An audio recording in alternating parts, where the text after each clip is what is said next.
성령 충만한 사람들에게 나타난 특징이 뭘까요? 여러분, 성령 충만하면 그 사람에게 어떤 일들이 일어날까요? 자꾸 기도하고 싶어요. 기도. 여러분, 성령 충만한 사람이 성령 충만을 유지하려면 그럼 어떻게 해야 될까요? 기도해야 돼요. 여러분, 성령 충만하십니까? 대답이 없어요. 여러분, 성령 충만하십니까? 여러분, 예수 믿는 사람들은 항상 성령 충만해야 합니다. 성령 충만해야 돼요. 근데 자신감이 없는 이유가 뭘까요? 내가 하나님 앞에서 하나님과 만남의 시간이 적었기 때문에요. 적었기 때문에. 정말 사랑하는 사람이라면 자기의 머릿속에는 온통 사랑하는 사람이 가득 차 있을 거예요. 그리고 사랑하는 사람이라면 그 사람의 말에 특별히 죄 짓는 것 말고는 그냥 순종하려고 해요. 그 사람의 말을 들어주려고 해요. 같이 있기를 좋아해요. 사랑하기 때문에. 그 시간도 같이 보내고 식사도 같이 하고 그 다음에 함께 모여서 대화도 하는 거예요. 교제하는 거예요. 사랑하는 사람하고 교제하는 것이 그게 당연한 거죠. 여러분 하나님 사랑하십니까? 이것밖에 안 사랑합니까? 여러분 하나님 사랑하십니까? 네. 하나님 사랑하셔야 돼요. 여러분 하나님이 얼마나 우리를 사랑해 주셨어요.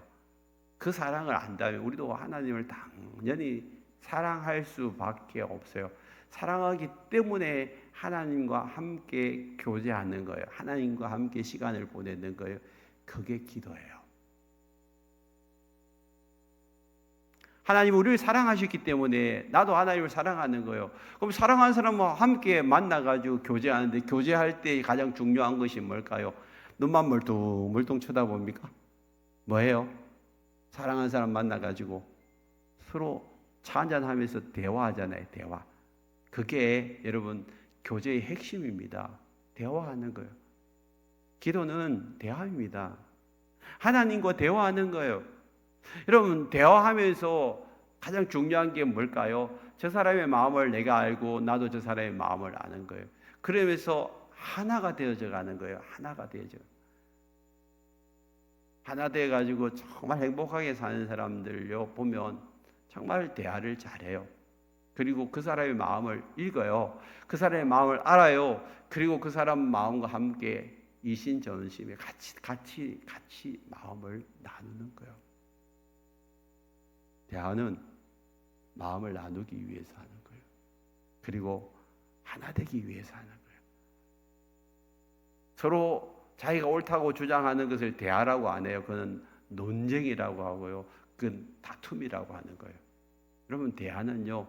서로의 마음을 나누고 하나 되어지고 일치되어지기 위해서 그렇게 대화하는 거예요. 하나님과 우리는 예수 그리스도로 말미암아 이미 하나가 된 줄 믿습니다. 예수 그리스도 안에서 우리는 하나 된 삶을 살아가는 거예요. 그리고 그것이 성령 충만이에요. 예수님과 하나 되는 것이 뭐라고요? 성령 충만이에요. 그래서 성령 충만한 사람들은 예수님의 마음을 알아요. 예수님의 뜻을 알아요. 그리고 그 뜻을 이루어 드리기 위해서 애를 써요.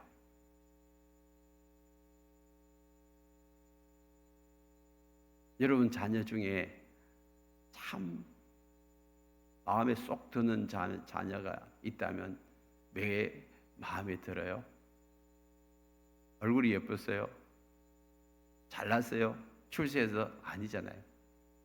여러분 마음을 읽어내요. 여러분 마음을 알아줘요.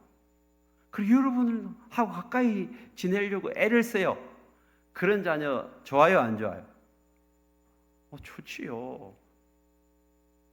하나님 똑같으니까 하나님 마음을 알아주고요. 하나님 가까이 지내려고 하고 하나님 얼마나 좋아할까?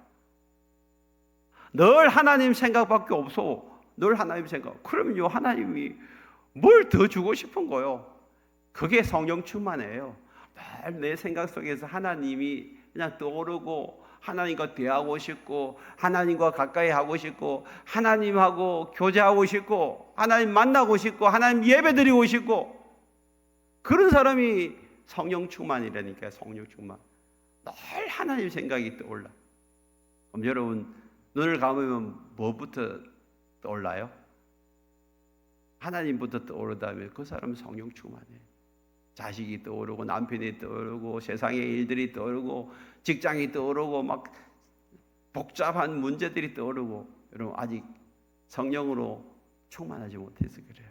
그래서 우리는 성령 충만하기 위해서 뭐 해야 됩니까? 계속해서 하나님 앞에 머무는 시간이 필요해요. 그게 기도의 시간이에요. 성령 충만하기 위해서. 여러분 세상에 얼마나 바빠요. 여러분 일어나서 여러분 눈 뜨고 나면 뭐냐 할 일이 너무 많아. 그리고 만날 사람도 많고 갈 데도 많고 볼 것도 많고 뭐 없으면 늘 핸드폰 쳐다보잖아요.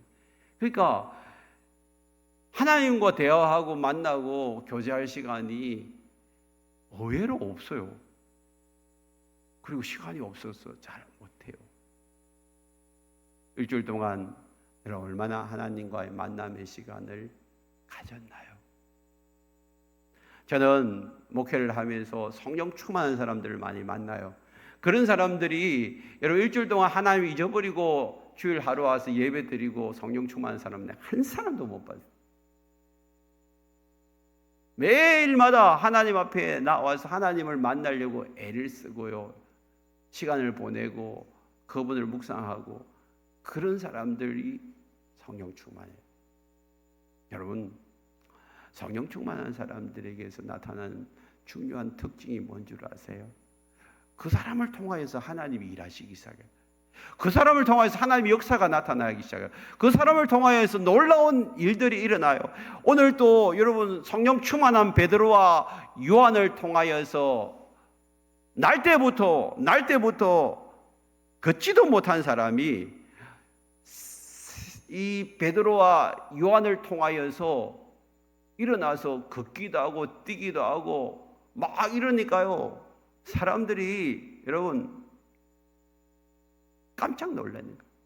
어메이징먼트. 그냥 깜짝 놀랐네요. 깜짝. 경이로 이야 도대체 무슨 이런 일이 있냐고. 자기들이 40년 동안 성전 미문에 앉아가지고 꼼짝도 못하던 그 남에서부터 못 걷는 사람이 와우 한순간에 일어나가지고 막 걷기도 하고 뛰기도 하고 막 춤을 추고 얼마나 좋겠어요. 그리고 생전 가보지도 못한 성전 안에 여러분 몸이 장애가 있는 분들은 성전 안으로 들어갈 수가 없어요. 근데 사람들이 다 쫓아내니까 근데 일어나가지고 그가 가고 싶은 성전 안으로 들어가는 거예요. 그리고 그곳에서 하나님을 찬송해요. 하나님을 예배해요.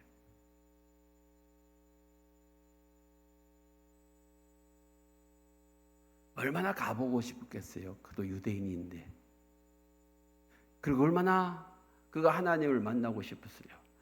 이제를 일어나자마자 하나님을 높이고 찬송하는 거예요. 여러분 이 세상에서 가장 축복의 자리가 이 자리인 줄 믿습니다. 여기에 눈이 열리면 하나님 앞에 나와서 예배하고 찬송하는 것이 얼마나 큰 축복이고 기쁨이라는 사실을 여러분들이 깨닫게 돼요.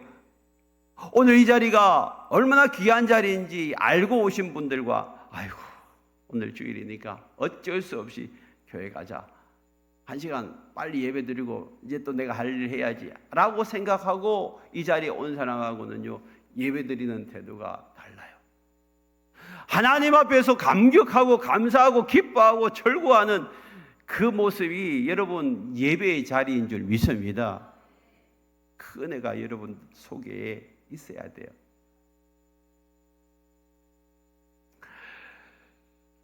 이 사람은 날 때부터 걷지를 못했어요. 근데 오늘 하나님이 그의 장애를 없애버리고 뛰고 걷고 막 하나님께 춤을 추는 그런 인생으로 바뀌어졌는데, 저와 여러분도 이런 은혜가 오늘 예배 가운데 있기를 축복합니다. 오늘 성경에 보니까 제9시 기도 시간에 베드로와 요한이 성전에 올라갈 때, 그래서 제9시 기도 시간, 우리나라로 말하면 몇 시일까요? 9시가 오후 3시입니다. 오후 3시. 구약의 유대인들은 세 분의 하나님과의 만남의 시간이 있었습니다. 매일. 그래서 다니엘서 6장 10절에 보면 석간을 쫓아서 다니엘이 하루 3번씩 하나님 앞에 기도했대요. 그게 3시, 6시, 9시였어요. 그래서 오전 9시, 그 다음에 12시, 오후 3시는 무슨 일이 있어도 하나님을 만나는 기도의 시간이었습니다. 그 유대인들의 이 석간이 이제 계속해서 흘러왔어요. 그래서 이제 신약 시대에 와서도 베드로도 요한도 유대인이잖아요. 어릴 적부터 기도 시간을 정해놓고 하나님 앞에 예배하는 습관이 있었어요. 저도 여러분 제일 중요한 것이 기도의 습관을 들이는 거예요. 기도의 습관. 아이들에게도 여러분 기도의 습관을 잡아주면 그 아이는요 앞으로 하나님이 크게 쓰실 인물이 될 줄 믿습니다. 함께 부모하고 기도하는 시간을 가지세요. 그것이 잘 때든지 일어날 때든지 언제더라 좋아요. 항상 부모님 아니면 할아버지 할머니가 아이의 손을 잡고 간절하게 기도하는 그 시간이요 축복의 시간인 줄 믿습니다. 여러분 기도의 시간은 하나님과의 만남의 시간인가 동시에 하나님과 하나 되는 시간이에요. 하나 되는 시간. 하나님과 우리가 하나가 되어져서 하나님과 일치가 이루어지면 그때부터 놀라운 일들이 일어나는 거예요.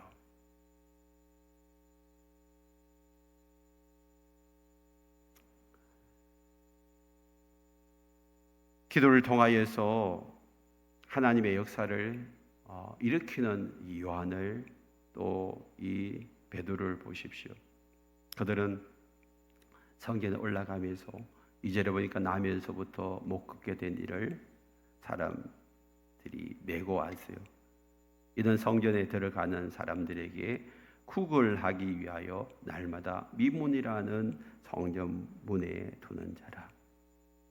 그 당시에 뭐 장애인들을 위해서 복지센터가 뭐 있는 것도 아니고 그렇다고 주변 사람들이 그를 도와주는 것도 아니고 그래서 늘 이 장애가 있는 사람들은 해야 되는 구걸.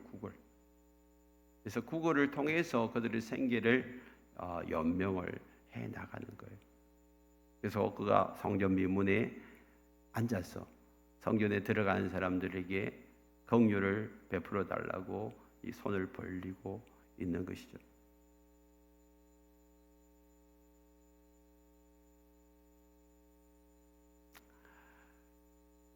그도 어릴 때부터 그냥 체념해가지고 내가 장애이기 때문에 이런 인생으로 살 수밖에 없다고 팔자 타령하고 운명 타령하면서 그렇게 지내왔어요. 그런데 그런 이 나면서부터 못 걷는 이 사람에게 하나님의 놀라운 역사가 일어나요. 누구를 통하여서요? 하나님의 사랑을 통하여서. 여러분, 예수를 모르는 사람들은 자기의 환경과 처지를 보면서 신세한탄하고 이게 나의 운명이라고 생각해요.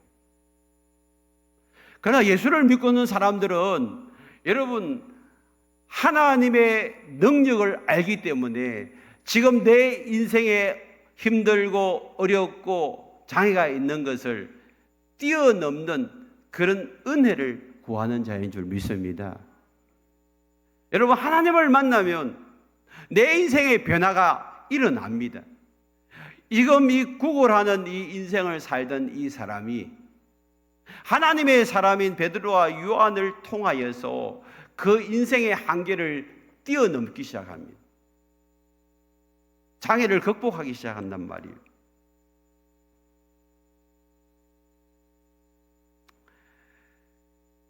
그는 매일 사람들을 향하여서 구걸하는 인생이었어요. 구걸하기 위하여 날마다 미문에 앉았는데 3절에 보니까 그가 베드로와 요한이 성전에 들어가려 함을 보고 구걸하거늘 그러잖아요. 그때에 그가 베드로와 요한을 향하여서 뭘 구걸했을까요? 돈 한 푼 달라는 거죠. 돈 한 푼 달라. 5절 말씀에 이런 말씀이 있습니다. 그가 그들에게 무엇을 얻을까 하여 바라보고, 얻을까 하여 바라보고. 여러분, 오늘 우리의 인생을 돌아보십시오. 하나님 없는 사람들의 모습이 이 모습이에요. 모든 사람들이 무엇을 얻을까? 무엇을 얻을까? 그래서 뭔가 권력을 얻고 돈을 얻고 무언가를 얻어가지고 이 세상에서 잘 먹고 잘 지내려고 하는 것이 인생의 목적이에요. 성령 충만하지 못한 사람들의 모습이 이와 똑같습니다. 그런데 성령 충만한 사람의 모습은 어떤 모습일까요? 6절 말씀 보십시오. 베드로가 이르되 은과 금은 내게 없거니와 내게 있는 이것을 내게 주노니 그랬어요. 은과 금은 내게 없다. 세상에 추구하고 있는 이 엄과 금, 이 물질은 내게 없다 그랬어요. 그런데 내게 있는 것으로 내게 주노니 그랬어요. 여러분, 성령 충만한 사람들의 모습은요, 주는 사람입니다. 받는 사람이 아니고 주는 사람. 아무것도 없어요. 베드로와 요한은 내게 은과 금이 없지만 내가 너에게 주기를 원한다 그랬어요. 여러분, 예수 믿는 사람들의 마인드가 이래야 돼요. 늘 누군가에게 얻기를 원하는 자가 아니라 나는 내 안에 별로 가진 거 없다 할지라도 뭔가 주려고 하는 자, 베풀려고 하는 자, 이것이 오늘 우리의 모습이어야 될 줄 믿습니다. 나는 주는 인생인가? 아니면 받으려고 하는 인생인가? 주님 앞에 나올 때에도 성령 충만한 자들의 모습이어야 하는데 이미 나에게 아들 예수 그리스도까지 주신 분 앞에 내가 더 세상의 것들을 달라고 하고 있는지, 아니면 내가 다른 사람들에게 무엇을 주기를 원하는지 한번 생각해 보시오. 오늘 우리의 삶을 돌아보면서 나는 없는 것으로 인해 가지고 원망하고 불평하는 자인지, 아니면 진짜 이 세상의 어떤 것보다도 가장 귀한 분 예수 그리스도가 내 안에 계시기 때문에 이제는 이 예수보다 귀한 분이 없기 때문에 이 예수 그리스도로 인하여서 내 마음이 부유해지고 예수 그리스도가 없는 자들을 향하여서 계속해서 그 예수를 나누어주고 예수의 그 부유함을, 풍성함을 흘러보내기를 원하는지 우리 생각을, 우리의 마음을 한번 점검해 보셔야 합니다.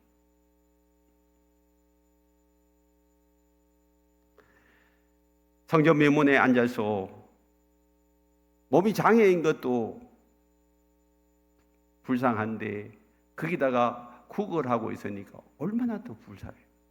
이 불쌍한 이 인생을 이제는 구원해내고 하나님께 영광을 나타내는 자로 만들기 위해서 하나님의 사람을 그곳에 보내주셨어요.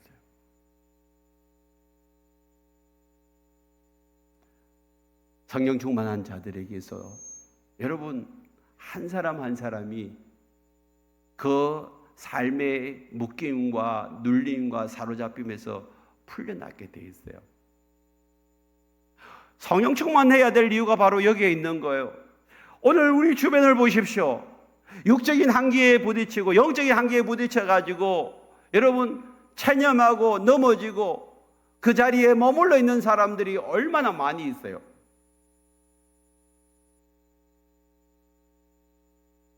그런 사람들을 향하여서 우리는 어떻게 해야 됩니까?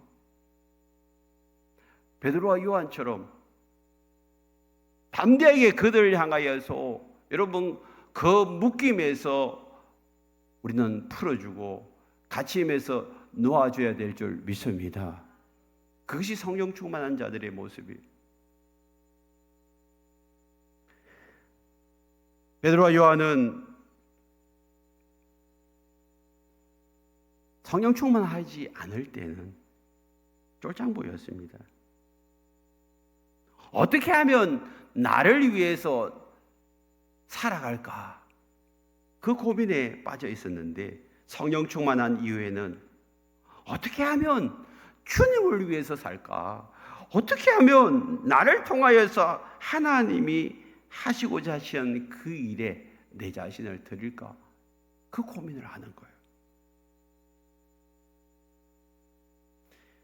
자기 자신에게만 초점이 맞춰져 있으면 아직 성령 충만한 자리에 올라가지 못한 자들입니다.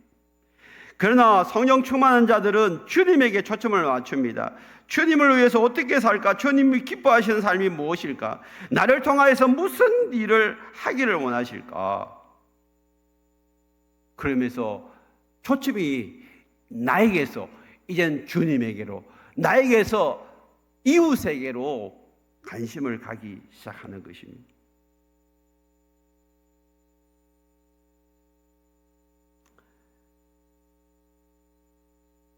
그러다 보니까 이 베드로가 이제 성전으로 들어갈 때 주님이 그에게 말씀하시는 것을 들었어요. 오늘 저기 못 걷는 자 내가 너를 통하여서 일으켜 세울 것이다. 평소에도 늘 있던 그 사람이었는데 그날따라 주님이 말씀하시는 거예요. 저 사람을 내가 일으켜 세우리라. 그냥 홧김에 내가 그냥 주문 외우듯이 예수 이름으로 일어나라 한 것이 아니고 주님이 말씀하시는 것에 대해서 순종하고 있는 거예요. 베드로도 알아요. 저 사람이 날 때부터 걷지 못했는데 그 사람을 어떻게 이렇게 세울 수 있어요? 세울 수 없어요. 자기 힘으로 할 수 없는 거예요. 우리나라에 초창기에 복음이 전해지고 유명한 부흥사가 있어요. 그분이 김익두 목사님. 그분을 통하여서 많은 병자들이 낫고 신주의 은사들이 나고 귀신이 쫓겨나가고 하는 그런 은사를 많이 베풀고 수많은 교회도 세우고 전국 방방곡곡을 다니면서 부흥 집회하신 분인데 그가 초창기에 목회 초창기에 이 말씀을 듣고 야 나도 그럼 예수 이름으로 환자를 일으킬 수 있겠네. 그래서 길을 지나가다가 앉아있는 걷지 못하는 그 사람을 향하여서 자기도 했어요. 내가 나사렛 예수 이름으로 명하니 일어나 걸어라. 그러고 잡아당겼어. 그러니까 그 환자가 죽는다고 아이고 막 소리 지르면서 살려달라고 자기한테 애원을 하더래. 그래서 놀래가지고 그냥 도망을 갔대요.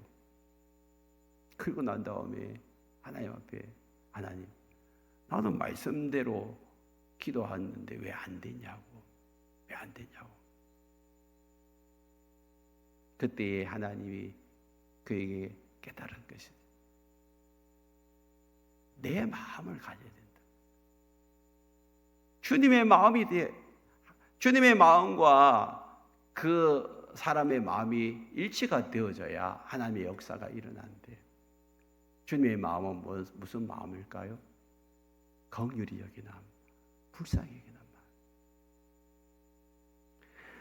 불쌍히 여기는 마음, 긍휼히 여기는 마음 없이 그냥 마치 예수 이름으로 주문되어듯이 그냥 일어나라 그랬으니까 하나님의 역사는 일어나지 않는 거예요. 우리는 수많은 사람들이 어려움에 있고 공공에 처해 있는 것을 보게 됩니다. 그럴 때 우리가 그들을 어떻게 도와줄 수 있나요? 우리의 힘으로는 아무것도 할 수 없어요. 주님이 하셔야 돼요. 주님이 주님의 때에 일하시는 거예요. 그래서 항상 우리는 성령 충만함을 가지고 준비하여 있다가 주님이 말씀하실 때에, 주님의 때에 우리는 쓰임 받는 거거든요. 뭐 때문에 이 사람을 이렇게 세울까요? 베드로와 요한이 능력이 대단한 사람이라는 것을 보여주기 위해서일까요? 아니에요. 그건 다음 주 제가 말씀을 드릴게요. 하나님께서 하실 일이 있기 때문에 이렇게 세우시는 거예요. 그 일에 베드로와 요한은 순종하여 쓰임받을 것뿐이에요. 오늘도 우리가 하나님 앞에서 늘 성령 충만함으로 준비되어 있으면 어디를 가든지 하나님이 원하시는 그 일에 쓰임받게 될 줄 믿습니다. 주님 말씀하시는 거예요. 그럴 때 저 사람을 오늘 내가 이렇게 세우리라, 그 일에 네가 쓰임받게 되리라, 그 말씀을 듣고 베드로가 이제 이렇게 이야기합니다. 4절에 보니까 요한과 더불어 주목하여 이르되 우리를 보라 그랬어요. 우리를 보라.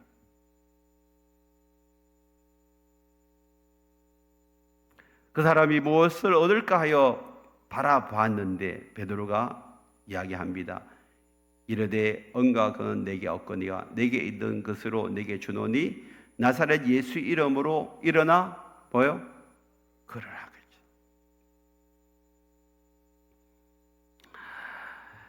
오늘 이 말씀에서 가만히 보십시오. 야, 성령 충만한 이 베드로가 하나님의 역사를 이루기 전에 제일 먼저 한 것이 뭘까요? 요한복음 15장 5절이었습니다. 같이 읽어볼까요? 시작. 요한복음 15장 5절. 시작. 나는 포도나무요 너희는 가지. 그가 내 안에 내가 그 안에 거하면 사람이 열매를 많이 맺나니 나를 떠나서는. 이것이 첫 번째예요.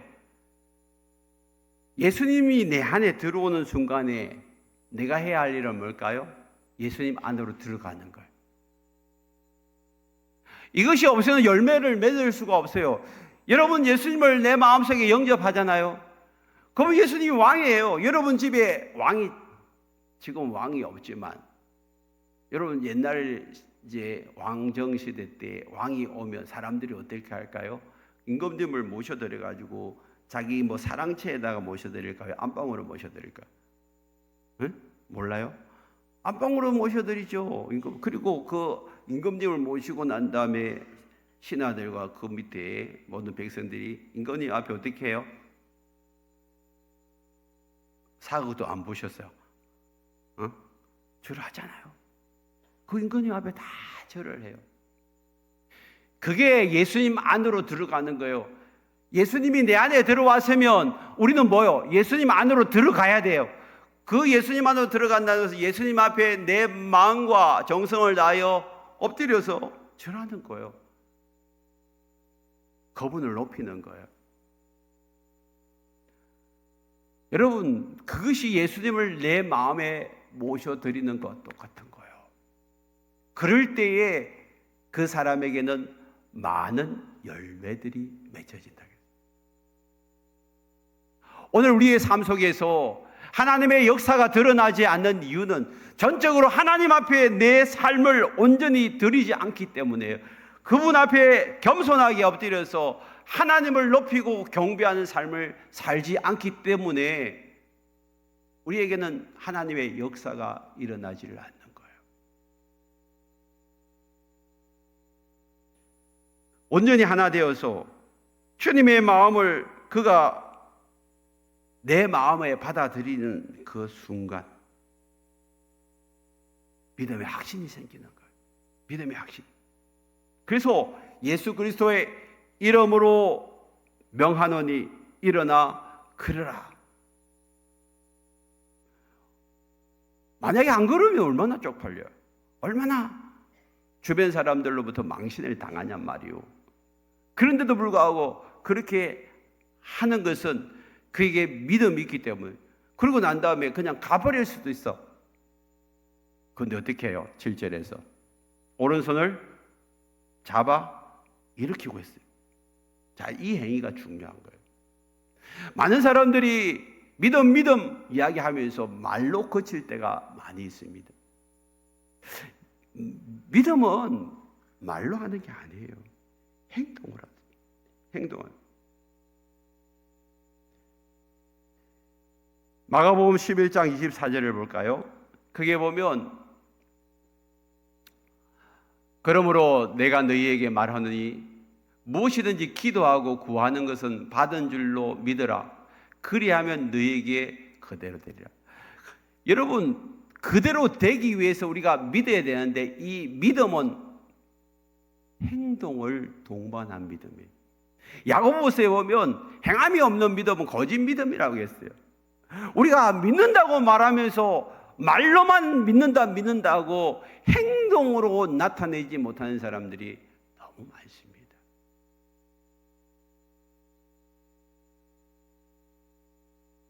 외줄 타는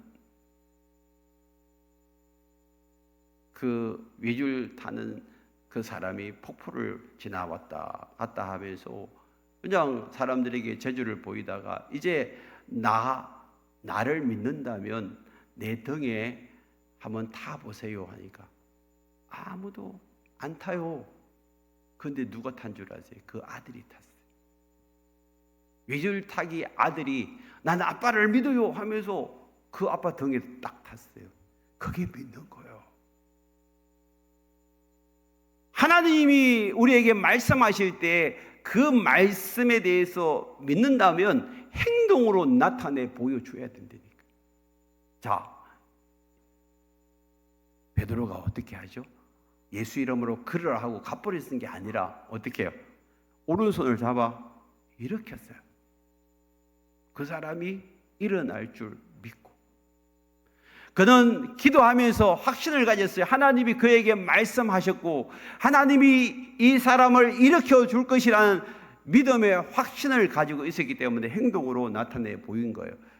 그때 발과 발목이 곧 힘을 얻었대. 그때 하나님의 역사가 일어나는 거예요. 우리가 말로 끝날 때에는 아무런 일이 일어나지 않았지만 믿음으로 행할 때에 하나님의 역사는 일어나는 줄 믿습니다. 행동으로 나타내 보이라는 거예요. 나를 믿는 증거를 보이라는 거예요. 그렇잖아요. 전류를 여러분 그러게 할 때는 콘센트를 꽂아야 되는 거예요. 믿음의 행위가 콘센트를 꽂는 거예요. 그럴 때 전류가 흘러 들어오는 거예요. 하나님과 우리 사이에 흐르고 있는 하나님의 역사가 나의 삶 속에서 나타내려면 믿음으로 행위를 보여야 돼요. 그럴 때 하나님의 역사는 우리 속에서 나타나는 것입니다. 오늘 우리가 예수 이름의 능력 있음을 믿습니다. 예수 이름의 능력이 어떤 능력일까요? 성경에는 몇 군데 이렇게 찾아봅니다. 그게 보면 구원 얻는 능력이에요. 구원 얻는, 죄에서 구원 얻는 능력. 마태복음 1장 21절입니다. 같이 읽어볼게요. 시작.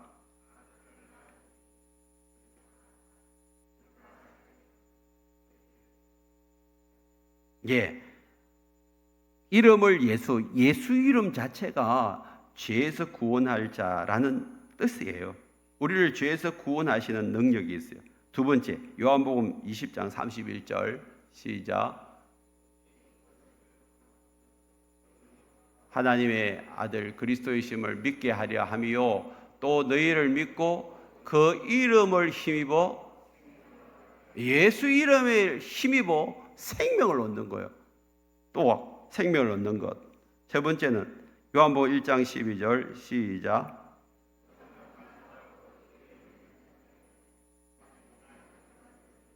그 이름, 예수의 이름을 믿으면 어떻게 된다고요? 하나님의 자녀가 된대요.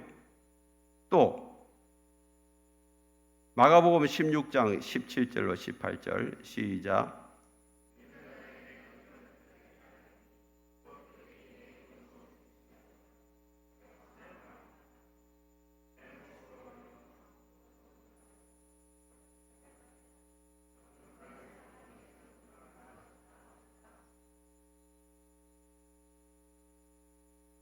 다음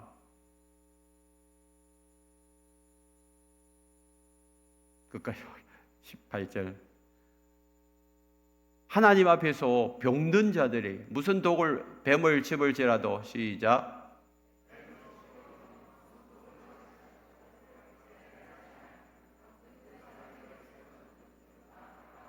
네, 예수 이름으로 귀신을 쫓아내고 병든 자들 치유하는 능력이 나타난대요.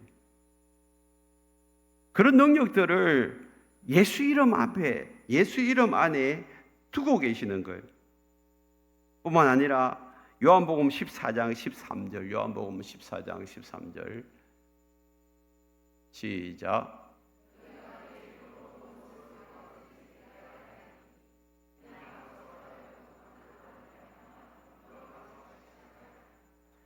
기도 응답의 능력이 나타나요. 예수 이름으로 구하면 기도가 응답된다.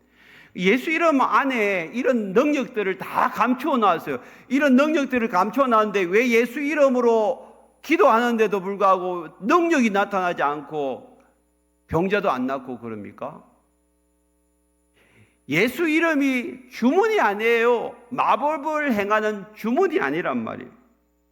자동적으로 내가 예수 이름을 부른다고 해서 이런 능력들이 나타나는 것이 아니고, 진짜는요, 전적으로 하나님을 신뢰하는 믿음을 가지고 하나님과 내가 하나가 되어져야 하나님의 마음이 느껴지고 그 하나님께서 나를 통하여서 역사하는 줄 믿습니다. 오늘도 수많은 사람들이 장애를 가지고 어려움을 가지고 병든 채 살아가고 있는 사람들이 많습니다. 그런 사람들을 우리가 가만히 내버려 두면 될까요? 아니에요. 하나님이 우리를 통하여서 그런 사람들을 살려내기를 원하는데요. 그 살려내는 데 있어 가지고 중요한 수단이 표적과 기사입니다. 초대 예루살렘 교회에 큰 부흥이 일어날 때에 하나님께서 하신 역사가 기사와 표적들을 통하여서 사람들이 깜짝 놀라게 하고 그 다음에 복음이 들어가게 만든단 말이에요. 그러므로 지금도 동일합니다. 2000년이 지난 지금은요, 예수님을 모르는 시대에 예수님 십자가 부활을 못 본 사람들이 그러면 어떻게 예수를 알 수가 있나요? 살아계신 하나님을 어떻게 만날 수 있나요? 오늘도 동일하게 성령의 능력으로, 성령 충만함으로 말미암아 우리를 통하여서 하나님의 표적과 기사가 우리를 통하여서 나타나야 합니다. 저 사람이 교회 갔더만은 저렇게 변화되네, 저렇게 사람들이 달라지기 시작하네, 저 사람이 교회 갔더만은 묶여있는 것들이 풀어지고 잘못된 습관들이 다 끊어져 버리네, 저 사람이 교회 갔더만은 그렇게 아프던 병이 고침을 받았네. 사람들이 놀라는 거예요. 오늘도 이 사람이 고침을 받고 나니까 사람들이 놀라는 거예요. 깜짝 놀래요. 도대체 그런 일이 어디서 일어나냐. 그 사람들이 몰려오기 시작하는 거예요. 그때 복음을 전하는 거예요.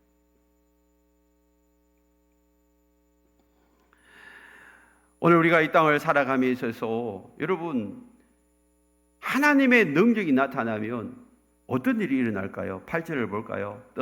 뛰어 서서 걸으며 그들과 함께 성전으로 들어가면서 걷기도 하고 뛰기도 하고 하나님을 찬송한대. 너무 좋아가지고 막 뛰고 굴리고 막 난리 난 거예요. 그리고 하나님을 찬송하고 막 얼마나 좋았겠어요. 얼굴이 기쁨으로 가득 찼을 거예요. 그리고 막 돌아다니면서 나에게 어떻게 이런 일이 일어났냐고. 여러분, 이게 하나님의 역사인 줄 믿습니다.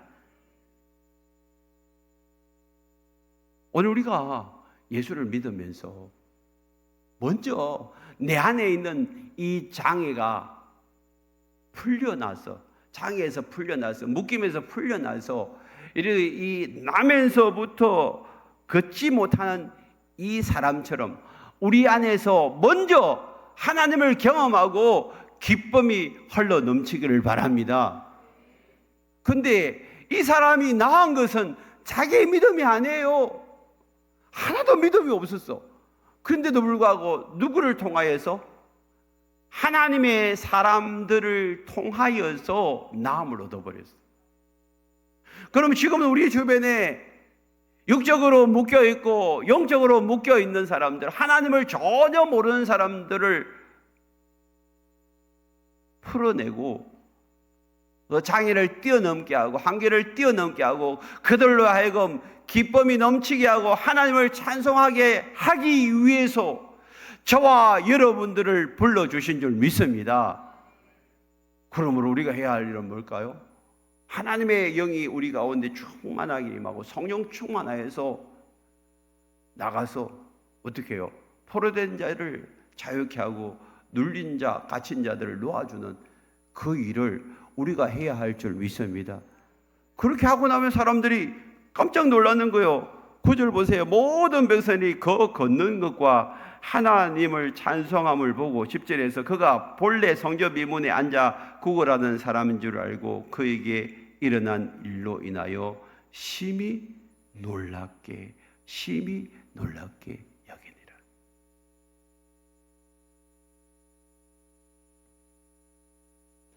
지금 왜 한국 교회가 이렇게 힘이 없고 나약합니까? 하나님은 살아계시고 성령은 역사하시는데 그 하나님의 놀라우신 역사를 담아낼 수 있는 교회, 하나님께 쓰임받는 성도가 적기 때문에요. 좀 여러분들이 지금까지 신앙생활 하면서 언제 하나님을 경험해 보셨어요? 와, 진짜 하나님 살아계시네. 여러분들이 놀라기도 하고 다른 사람을 놀래킨 적이 언제 있냔 말이에요. 신앙생활은 종교생활이 아니에요. 영적 전쟁터예요. 하나님의 살아계심을 나타내 보여야 될 현장이란 말이에요. 내가 영적으로 껴있고 영적으로 살아있으면 여러분, 악하고 더러운 영에 묶여있고 사로잡혀 있는 자들, 병든 자들을 일으킬 수 있는 힘, 그 능력을 나타내야 할 줄 믿습니다. 이미 여러분들은 예수 그리스도를 믿는 자이기 때문에 그 능력이 여러분 안에 임하였습니다. 그리고 그 능력을 사용할 수 있는 예수의 이름을 여러분 가지고 있는 거예요. 그럼에도 불구하고 왜 주저하고 있습니까? 왜 나서지 못합니까? 여러분들이 성령 충만하지 못하기 때문에. 성령 충만하려면 여러분 기도하십시오. 기도의 자리에 머물러 있어요. 언제까지 머물러 있어야 합니까? 주님의 마음이 느껴질 때까지. 한 영혼의 고통을 보고 마음 아파하고 도와주고 싶은 마음이 생길 때까지 기도해야 합니다. 기도는요, 뭔가 얻어내려고 하는 것이 아니라 주님의 마음을 느끼는 거예요. 주님의 마음을 아는 거예요.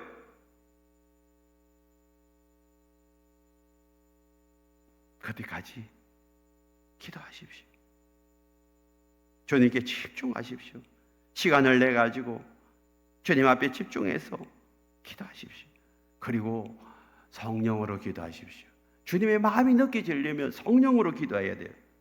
생각 속에 머물지 말고 하나님과 나의 영이 만나도록 성령의 도우심을 구하고 기도하십시오. 그게 효과적으로 그런 기도를 효과적으로 하려면 여러분 방언으로 기도하십시오. 기도가 즐겁고 행복한 시간임을 알 때까지, 의무감이 아니라 기쁨으로 기도가 될 때까지 늘 사모하고 기대하는 마음으로 주님 앞에 나아가십시오. 원망하고 불평하고 신세 안타난 자리가 아니고 정말 감사하고 기뻐하고 찬송하는 그런 고지까지 올라갈 때까지 기도의 자리에 머무르십시오. 그럴 때에 하나님의 역사가 여러분을 통하여서 나타나게 될 줄 믿습니다. 그런 자들에게 육신의 한계가 뛰어넘고요, 영적인 한계도 뛰어넘게 됩니다. 그래서 여러분, 내가 그런 은혜의 자리, 날 때부터 걷지 못하는 그 사람처럼 묶여있고 눌려있고 사로잡히는 그 장애에서 풀려날 뿐만 아니라 베드로와 요한처럼 성령 충만하여서 그렇게 묶여있는 자들을 풀어낼 수 있는 믿음의 사람들 되기를 축복합니다. 우리 성도들, 우리 모든 목자 목녀들 다 성령 충만하여서 지금 이때에 하나님께서 원하시는 다른 사람들을 살리는 자, 하나님의 놀라운 역사를 나타내는 자 될 수 있기를 축복합니다. 기도하십시다.